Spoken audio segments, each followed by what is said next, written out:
Balimao Anyakuma, très urgent. Balimao billet dimanche 22 février 2026. Balimao ala sago au sago. Président Assimi Goïta ani Bina Jaraka Mogo ou une négociation d'oké. Milliard nani Assimi Goïta ou de di Bina Jaraka Mogo ma. Ani Bina Jaraka Mogo ou ka tero nyamogo ba mogo duru Assimi Goïta ou de fana bla. Sabana fana mouye tukuni Malien. A dusuka sika boni fembe accordé CCDF Assimi Goïta o de keni jatika wale mogowi ama sebene yoro chamana ko bankas marala ko Assimi Goïta ni jatika wale mogo kuye bengando ni fendo ke mena sekere de fo anyana benga inte dovre de benga inkara mena benga in sekere mena sekere chama fo mali onyana benga inkam benga inkoro mundi sanno uye un accord de non-agression aurait été conclu entre la junte malienne et les terreaux. À ma quête de.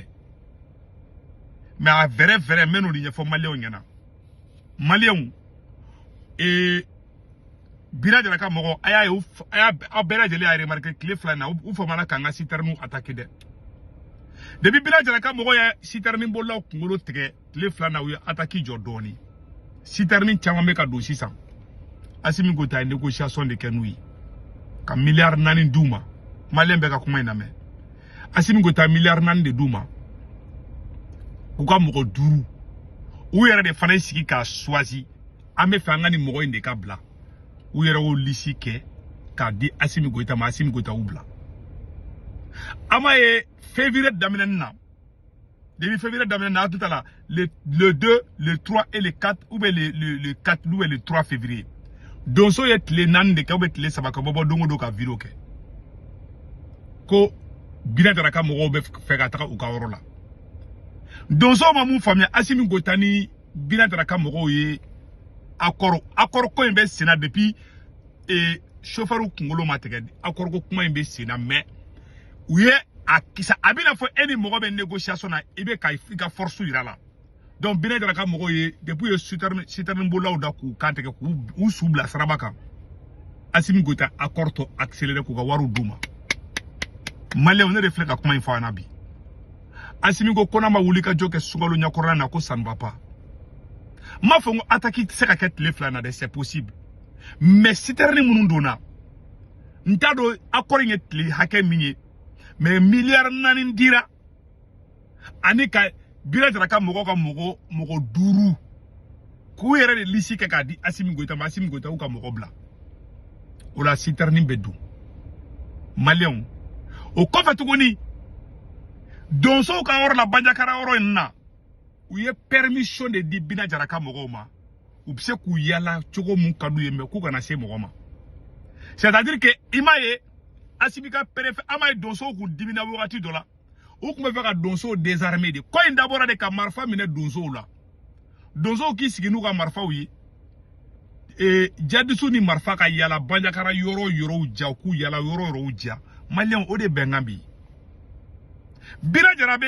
Jaraka wajulu ke machine dugu do la clé fla na ma Bina Jaraka vocalu be ka boa akume wajulu la Bina Jaraka air fla de ke Malien atara machine fenga yoro do la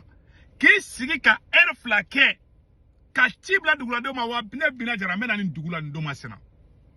anana tuguni Bina Jaraka nani sigi ka wajulu ke air fla abe wajulu la Bina Jaraka klara wajulu la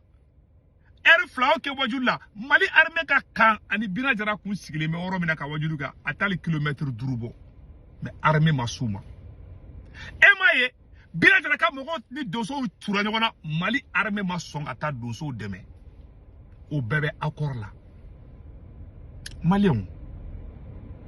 Assimi Goïta ndeke c'est-à-dire que au kaldane ka kuma la de muna donso ye tile sabake o be ka armée wuli ka kana armée mason o be prévu de parce que bengan de be Assimi Goïta ni Bina Jaraka mogo che ou te souma o fana kana souma yoro Bina Jaraka bisiki yala ema Bina Jaraka yala la sanno Bina Jaraka viro bade aka vocalu be ka bo fambe Bina Jaraka wajulu le la misiri chama nyongo chebi et Mali Mokti enfant fait. Bon, Assimi Goïta ni a erekata karaje. C'est-à-dire que nous avons fait Mali.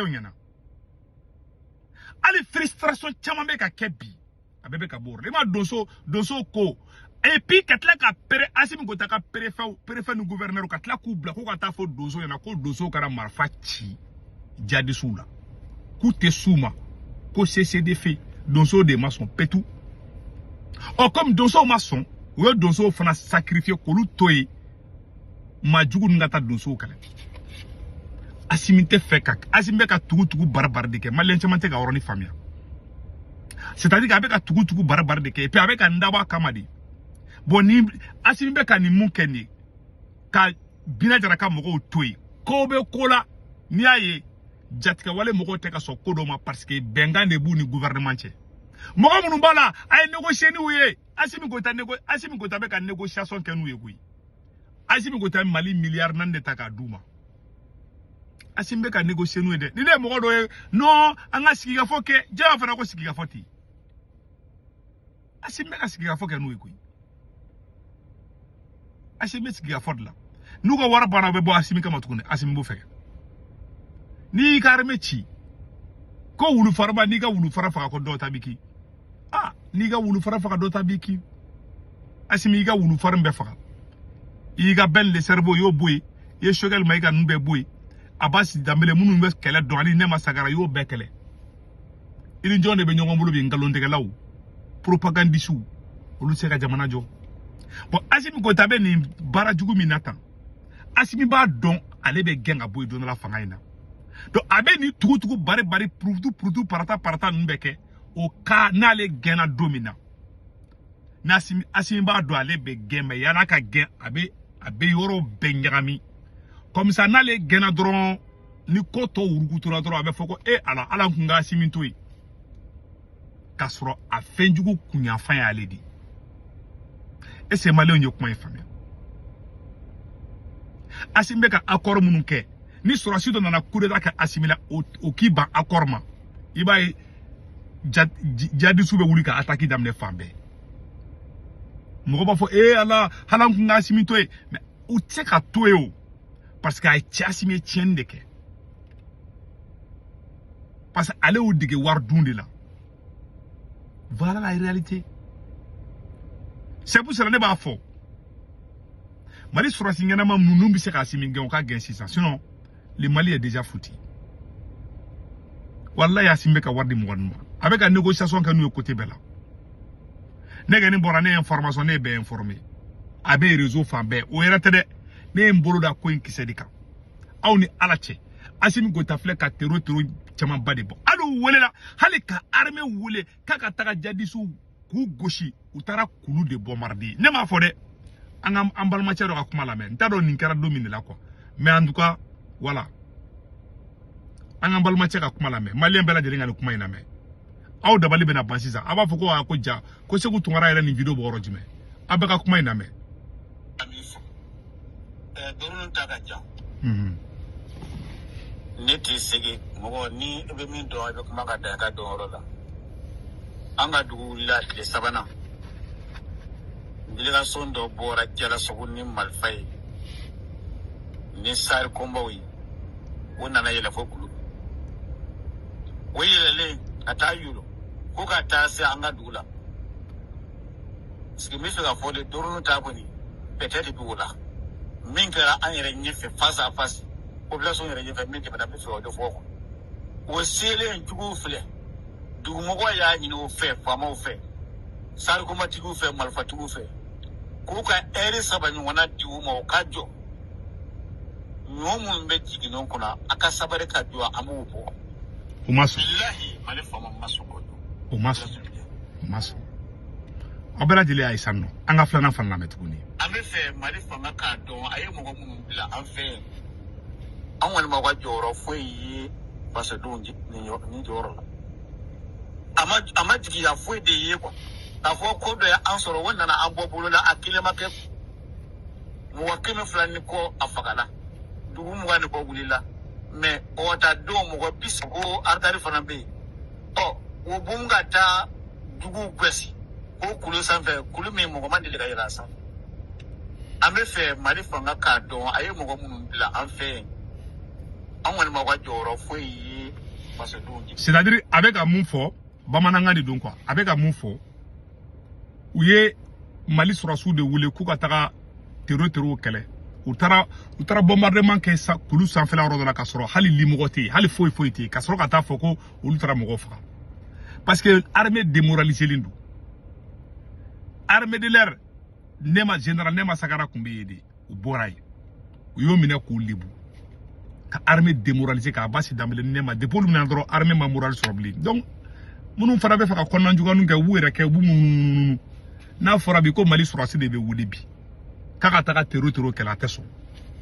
cɛ filɛ ka nin de fɔ ne kumakan tɛ o an bɛ dugawu kɛ an ka jamana ye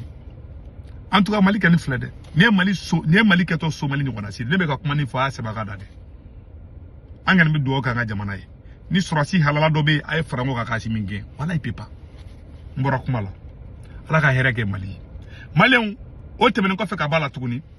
an ye information teliman wala o tɛmɛnen kɔfɛ ka b'a la donc an ka ɲɔrɔ fana lamɛn kɛra wallahi hasimi tiri la mali kɔnɔ président ma si ma deli ka na ka gɛlɛya ta ka ɲɛsin jamana ma ka hasimi ka ɲɔgɔn na jeunesse tɔ et puis soldats colonel 5 ne t'a fɔ olu bɛ général o ka général o ye général baara kɛ yɔrɔ jɔ ni y'a fɔ ko général ye jamana libé wele général e taara ka 5 étoiles di yɛrɛ ma e ma papa kɛ ka taa jamana di jadisiw ma e kɔni e sera ka mali pe aw ni a ka vidéo nafigi den ninnu ani ali ni a ka journaliste nafigi den ninnu aw de bɛ sigi plateau la ko tout va bien aw ye jamanadenw nɛgɛ a bɛ taa kuma baba ninnu fɔ réseau la ka taa kuma baba ninnu fɔ plateau ko an tuguli b'an ɲɛmɔgɔ kɔ baba an ɲɛ fɛ yan aw mali nafigi bɛɛ bɛ ni soldats ninnu ko aw bɛɛ nafigi den aw bɛɛ ma mɔgɔ bɔ mɔgɔ la a bɛɛ nafigi den fɛn fɛn b'a ko soldats ninnu bɛ baara la ko soldats ninnu tagabolo ka ɲi a bɛɛ nafigi den o ba ma faga o ba ma faga n'o tora ka don min na n'o tɛra bamakɔ kan n'a baw kantigɛ k'aw fa kantigɛ a bɛna dɔn ja fagali ka jugu mɔgɔ ka kuma bɛ filɛ nin donc bɛɛ lajɛlen ye kuma in mɛn an bɛ dugawu kɛ mali ye ala ka hɛrɛ kɛ mali ye maliyɛn fɛn bɛɛ bɛ mali dugu bɛɛ bɛ ka minɛ bi maliyɛn minnu bɛ faransi itali espagne angleterre amérique canada ka wari ci ɲɔgɔn na bɛ senweb application télécharger a photo filɛ nin n'a senweb application télécharger a bɛ ne ka kɔrɔ promo don urgent 10 € bɛ na o y'a yɛrɛ ta ko fa b'a ka banque information bɛ don aw somɔgɔw bɛ mali la sénégal côte d'Ivoire cameroun a b'olu ka orange numéro ta olu tɔgɔ bɛ karate ka n'a wari cun a b'a sɔrɔ orange money na se place wagati o wagati a jabɔ wari ci dɔrɔmɛ kelen a ta sara o de kun don a kan bɛɛ caw